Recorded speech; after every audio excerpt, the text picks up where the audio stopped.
to some of the techniques of regional for breast. Now you must be wondering, since I'm doing a lot of orthopedics, what I'm doing for this analysis for breast surgeries. But I've been doing a lot in the past, and this is the reason why I thought that I would mention a few of the techniques which we have been doing, and few of my colleagues have been doing.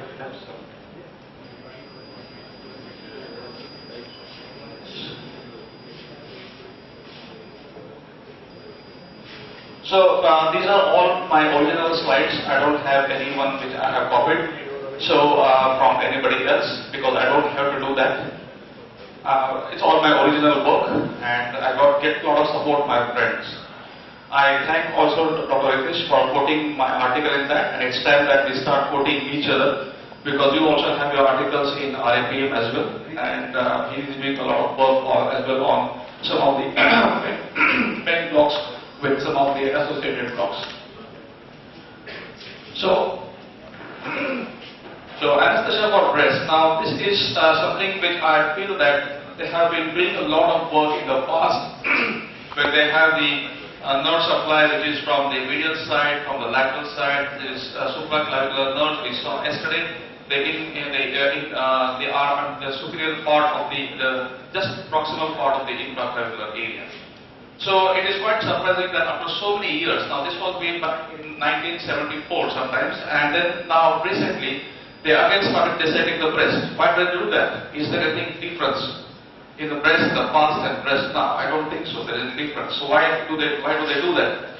So they really want to know what sort of anesthesia can be given in these particular cases of analgesia. We used to do a lot of epidural in the past. That was way back. And we then moved on to some newer techniques where, because you know that the intercostal nerves, they pass from as a vertebral rami, you have seen that yesterday in the cross sections, and they land up anteriorly. So they have the lateral branch there, and they have the anterior branch there, which gives some of these other branches. So this is the medial, that's the lateral, that's the anterior, that's the posterior, and this is the dorsal rami. So probably if you block here, and block here, probably you might have some analgesia for the breast surgeries. That's what they had thought about. So let us look into the thoracic paravertebral space. This is a very important space. We have seen it yesterday, how the wedge-shaped space it lies between those boundaries that we have seen. Now if you see that, that's the bony contour there, and that is the paravertebral space, which is bounded by the pleura, the vertebral body, and as well as the costotransverse junction there. And it's very important to see that this is the root, and you go just lateral and then insert a needle beyond the costotransverse junction, you are in the paravertebral space. You find it very easy if you have those bony landmarks very well delineated. Yes. So this is the paravertebral space, which is of very much importance to me, and then I used it to use a lot for all my surgical procedures. So the needle just over there in the paravertebral space and give 15 ml of local anesthetic. Somebody mentioned that they give at multiple levels. That is also fine. That's also not a problem. But the problem is if you do it at multiple levels, you have multiple complications. So this is the reason why I just choose one and I insert a catheter there. Now this, if you see that, this is a video where I do with just the anatomical landmark, and this is just superior aspect of spinous process and go lateral, and then you hit the costotransverse junction over there. I use this saline and then I inject with loss of resistance. Now what I do is that the surgeon is looking from inside through a thoracoscope, whether I am at the right position. Now I inject the entire thing, and with the thoracoscope the surgeon is looking at the paravertebral space, which is all filled with fluid. He's palpating with the trocar, you can see that. And after this I will inject methylphenidate to again reconfirm whether I am in the same space. Now why this beautiful technique of paravertebral space is becoming obsolete? Maybe because there are several other techniques which are more simpler, more effective and more simpler. That may be the reason why this paravertebral block is getting obsolete. You can see the methylphenidate there.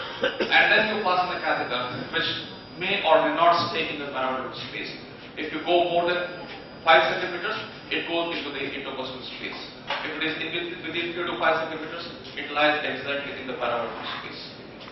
So we did a lot of these surgeries in the past, and you can see this. This was done along with the interscalene block, because what I thought was Probably the interscalene block, because the medial and pectoral nerve are involved. If we give a small volume of 8 ml in the interscalene area, 0.25%, that will take care of the medial and the lateral pectoral nerves. So if you give around 15 ml of 0.5% bupropion, you can see with the contrast studies, it lies exactly in this space. You can see the catheter going and lying in the paravertebral space, and this is exactly where you keep your catheter. That is the posterior vertebral line. This is the point where you keep. You never see that, but this is only with the X-rays and contrast that you see that it's exactly at that particular site. So when they first did the thoracic paravertebral block of breast surgeries, they found that it's a good alternative to general anesthesia and it's superior pain relief, it decreases nausea. And when they did the first randomized blind study, they found that the PAC vascular was less than 3, and of course they used the saline versus the ropivacaine. Of course, ropivacaine has to be better than saline. So meta-analysis, they found that when they compared thoracic paravertebral with opioid, all the time, at 2 hours, at 24 hours and 48 hours, all the time, you can see that the paravertebral block is better than the opioid techniques. They had one Horner syndrome. They had 11 Horner syndrome in multiple paravertebral blocks. I told you, if you use multiple needles, probably the chance of complications are more. Not only that, you are very close to the pleura. There are multiple chances of pleural punctures. That's why you use a single needle technique. And they had one case of pneumothorax. Even I had one case of pneumothorax, but not in this patient with multiple rib fractures. So we go lateral. We go from the thoracic paravertebral space, which we have seen here, and now we go to the lateral cutaneous nerves. Now this is the transfer section. We do it in Graz, in Austria, where we have fresh frozen cadavers, and then we take a section, we inject latex, we freeze them -70 for maybe 1 or 2 weeks, and then again we do that. We don't have it in India, but now we are having it in Chennai as well. So this is the lateral, that is the one which we have already seen. So this is the one we are trying to look at, the lateral cutaneous nerves, and then we will see the pectoral nerves. Now what I just took from the literature, you can see that the intercostal block anesthesia was done as an outpatient breast surgery way back in 1970s. So this was done in the past. It is only that the past techniques have been utilized as modern techniques under ultrasound. There is nothing new. For example, in videocostoclavicular, it is nothing but a clinical point. And they do a lot of study of the cadaver, they put the needle in ultrasound and they modify it into a costoclavicular block. So that is how the techniques have come into practice. If you see some of the intercostal blocks in the past, you will see that it is nothing but like an erectospinal plane block. They have done that in the past, in 1970s.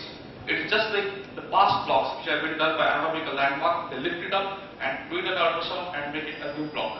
So this is how the things have come across. The IPAC, it's just a popliteal plexus. Nobody had thought of. So Sanjay Sinha, my friend, he put a needle there, it became an IPAC. So that is how the blocks have come into practice. So the birth of interfacial brain blocks. All credit goes to my friend again, Rafael Blanco. And this is the sagittal section that we see. You can see that the sagittal section, and you can see all the nerves there, right from T1 ring, T2, T5, T8, and T11. They're all the intercostal nerves which are going to supply the anterior thoracic wall, the abdomen. So this is where you can give your multiple blocks.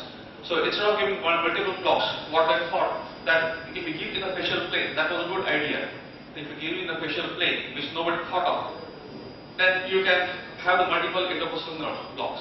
So you don't have to prick at each level. So that is how the blocks came into work. And then see the number of years from 1994, where the paravertebral block was first published, to Beck's block in 2011. So many years it took for the Beck block to come. So is the Beck block enough for the breast surgeries? Because these are all by the intercostal nerves. I can agree to that. But you can have the pectoralis major and the pectoralis minor. These are the pectoral nerves which come from the brachial plexus. So you have to have a pec block along with something on the lateral. That's why they combined the pec block with the SAP block. So we did some studies in Aurangabad. My friend Dr. Meda, she does a lot of those breast surgeries. So we did a project where we did pec block and SAP block for multiple, and we did inject methylene blue dye, and we saw where the dye exactly goes. In the SAP plane, in the axilla, where it blocks the intercostal brachial nerve, it blocks the pectoral nerve, what amount of volume is required. So in one few cases we do with 10 and 20 ml, in some cases we do with 20 and 30 ml, and we define the volume. So that is called as a dose finding study, and you can also do it. It's not that you cannot do that. So the PEG 1 we saw yesterday, the pectoral nerves, they come from the PEG 1 and the PEG 2, and then you inject between these two planes. If you inject local anesthetic, it gets cooled off, the PEG nerves. If you go deep, lateral here, it is the SAP block. So you inject 10 and 20 and you inject another 20 ml here, you put in an IGL, and that is more than enough for all those surgeries. So this is one study which I would like to quote, and if you are really academic, you can go with these studies. Javed Ritesh, you can go through these studies, they are really important for us. So this is what they do, PEG block and the PEG and the PEG, and they have done histological and contrast studies, and they found that you require 10, 10 and 20 ml. That's a huge volume. 20, 30 and 40 ml, almost 50 ml of local anesthetic in that particular space. And I inject the parameter with just 10 ml and I get almost equivalent. But it's the difference, it's a different, totally different block from what the PEG block is. It's more simple, it's more easy to perform, and gives you excellent analysis as good as what the thoracic parameter will give. So there are a lot of ifs and buts when you do that. Again, you can see that the PEG 1, it gives the lateral and medial, it does not give all this from 1 to 6. The PEG 2 is, the lateral is again, it gives you 3, but does not give you the rest. And if you add if you just give the deep block, it gives you all the lateral. So this is the SAP block. This is the reason why you need to combine all these blocks to have a good block of the breast against the thoracic paravertebral, which is a single point injection. So now they have come to a randomized controlled trial. So it is found that it increases time to post analgesia and decreases morphine with the PEG's block, and it also decreases morphine by 33%. So I am quite curious whether the decrease in morphine consumption by 33% is worth enough to give a large volume of local anesthetic in that particular space. That is not yet compared. So we move from the thoracic paravertebral to the SAP and to the PEG blocks, where we have seen all those things. Now what remains is the posterior part is the erectus spinae plane block. But just before that, the medial part of the breast was not at all anesthetized. They found that. So what they did, they introduced a parasternal block for that. We saw that the parasternal block. We saw the internal mammary arteries. We saw the vessels. We saw the nerve, and we know that if we give the block here, it produces the block on the sternum and just on the lateral side of that. So they introduced this new block, with which they call as the subpectoral interfacial plane block or pectoral interfacial plane block, and add another 10 ml. So the volume has increased to now 60 ml. So they keep on adding new blocks, they keep on adding more volume of local anesthetics, and then they try to compare with an original gold standard block. But that is how it is. So these are all the blocks that we have seen so far, right from the parasternal to the PEG and to the SAP blocks, which can all be utilized for the breast surgeries.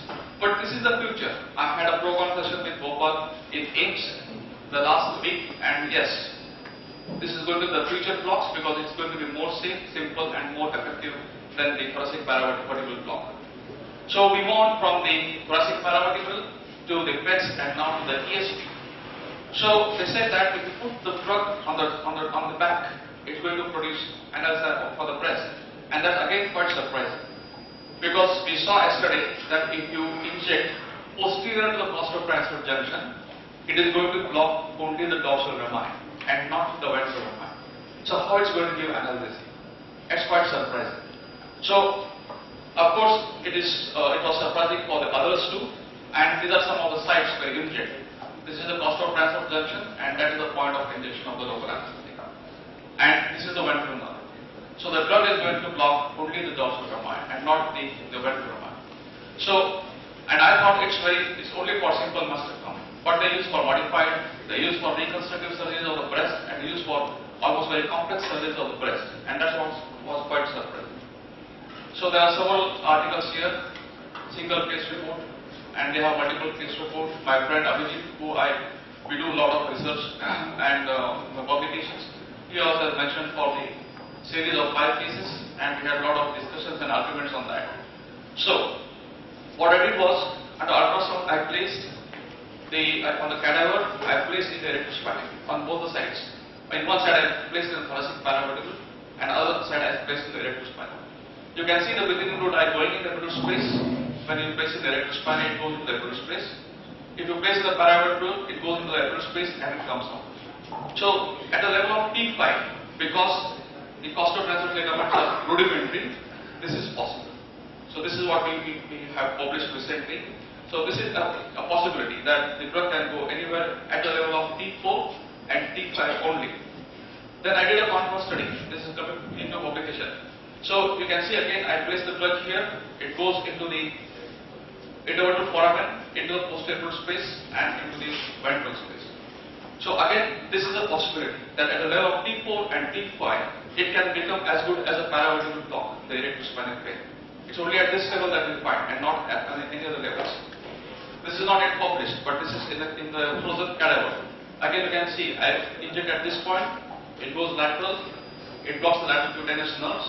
It goes into this space, paravertebral space, and it blocks the paravertebral nerves as well. Again, at only one level. So this is a possibility that the erectospinal plane block might produce a paravertebral block, but not all the time. So this is just a cadaver and contrast studies. But clinically, yes, it is being proven now. Clinically also. So if you reconstruct this, you'll find it was thoracic paravertebral block that we first did, and then as we move on, it became the Beck's block, and it also decreased the brain scores. And as we move up, they compared the thoracic paravertebral with the Beck's block, and they found the Beck's block was better than the thoracic paravertebral. And now we come with the erectospinal plane block, and there are just isolated case reports when you find the erectospinal plane block. So it is quite surprising that what we used to do in the past is now getting fast replaced with the Beck's block as well as the erectospinal plane block. And this is the one which is now going to take hold of, because there have been a lot of erectospinal plane blocks right from the cervical to the sacral. I do the cervical for the shoulder surgeries, that's soon coming into publication, and I do the sacral ESP for some of the sacroiliac joint pain. You can do that sacral ESP for the sacroiliac joint pain and for the metastatic tumors of the sacrum. So we have moved from the thoracic paravertebral for awake anesthesia and analgesia to deep pits where you use analgesia and ESP for analgesia. So I'm not sure what is going to come next for the breast surgeries.